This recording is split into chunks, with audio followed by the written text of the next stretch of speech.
ಸದ್ಯದ ಸುದ್ದಿ ನೋಡೋಣ ಬನ್ನಿ.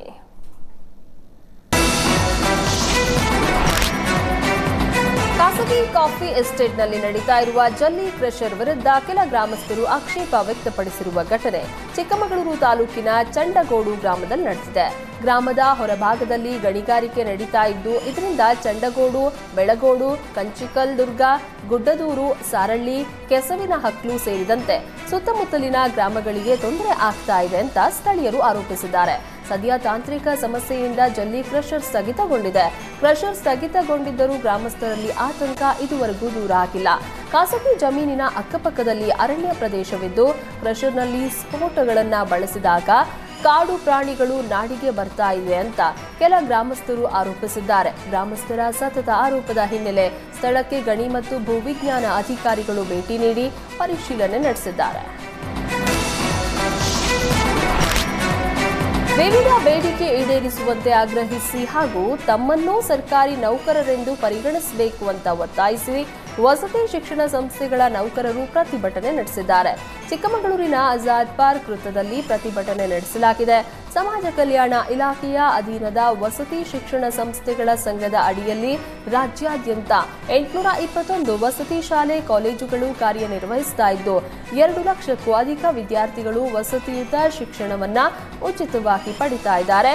ಕಾಯಂ ಬೋಧಕ ಬೋಧಕೇತರ ಸಿಬ್ಬಂದಿಗಳ ಶ್ರಮದಿಂದ ಈ ಬಾರಿ ಉತ್ತಮ ಫಲಿತಾಂಶ ಬಂದಿದ್ದು, ನವೋದಯ ವಿದ್ಯಾಲಯ ಮತ್ತು ಶಿಕ್ಷಣ ಇಲಾಖೆಯ ಶಾಲೆಗಳ ಸಿಬ್ಬಂದಿಗಳಿಗೆ ದೊರೆಯುವ ಸೌಲಭ್ಯಗಳು ಕ್ರೈಸ್ಟ್ ಕಾಯಂ ನೌಕರರಿಗೆ ಸಿಗ್ತಾ ಇಲ್ಲ. ಕೂಡಲೇ ವಸತಿ ಶಿಕ್ಷಣ ನಿರ್ದೇಶಾಲಯ ರಚನೆ ಮಾಡಿ ಕಾಯಂ ನೌಕರರಿಗೆ ಜ್ಯೋತಿ ಸಂಜೀವಿನಿ ಅನುಷ್ಠಾನಗೊಳಿಸಬೇಕು ಅಂತ ಆಗ್ರಹಿಸಿದ್ದಾರೆ. ರಸ್ತೆ ದಾಟುವಾಗ ಲಾರಿಯೊಂದು ಬಾಲಕನ ಮೇಲೆ ಹರಿದ ಪರಿಣಾಮ ಬಾಲಕ ಸ್ಥಳದಲ್ಲೇ ಮೃತಪಟ್ಟಿದ್ದಾನೆ. ಶಿವಮೊಗ್ಗ ಜಿಲ್ಲೆ ಸೊರಬ ತಾಲೂಕಿನ ಕೆರೆಕೊಪ್ಪ ಗ್ರಾಮದಲ್ಲಿ ಈ ಘಟನೆ ನಡೆದಿದೆ. 3 ವರ್ಷದ ಮೊಹಮ್ಮದ್ ಆಹಿಲ್ ಖಾನ್ ಮೃತ ದುರ್ದೈವಿ. ಅಂಗನವಾಡಿಯಲ್ಲಿದ್ದ ಬಾಲಕ ಅಜ್ಜಿಯನ್ನ ಕಂಡು ರಸ್ತೆ ದಾಟ್ತಾ ಇರುವ ವೇಳೆ ಬಾಲಕನ ಮೇಲೆ ಲಾರಿ ಹರಿದಿದೆ. ಲಾರಿ ಚಾಲಕನ ಅಜಾಗರೂಕತೆ ಮತ್ತು ಅತಿವೇಗವೇ ಸಾವಿಗೆ ಕಾರಣ ಅಂತ ಮೃತ ಬಾಲಕನ ಕುಟುಂಬಸ್ಥರು ಆರೋಪಿಸಿದ್ದಾರೆ.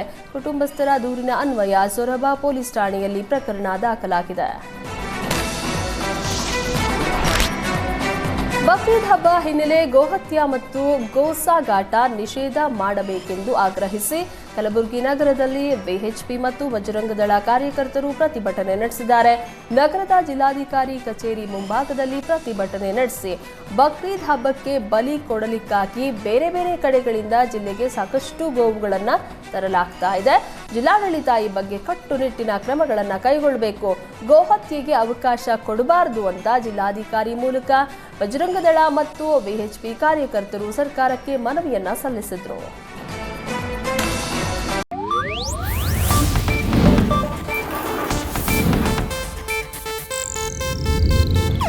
ಇದು ಏಷ್ಯಾನೆಟ್ ನ್ಯೂಸ್ ನೆಟ್ವರ್ಕ್ ಪ್ರಸ್ತುತಿ.